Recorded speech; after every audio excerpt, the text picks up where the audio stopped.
आज के लिए इतना ही. अल्हम्दुलिल्लाह it's getting easier. अल्हम्दुलिल्लाह it's getting easier.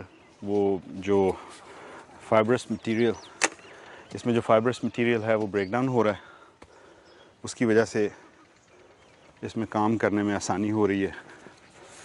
तो it went easier today and it's going to be easier next turn. Next turn is going to be even easier. That's the way it goes. तो अब ये इसको हमने एक proper shape mount की दे दी है एक ढेर की. कल मैं चूँकि चला गया था और इन लोगों से वो प्रॉपर ढेर नहीं बना था, मुझे और काम करने थे कुछ, मैं कहीं और मसरूफ़ हो गया था. तो आज इसको हमने प्रॉपर ढेर की शक्ल दे दी है फ्रॉम ऑल साइड्स.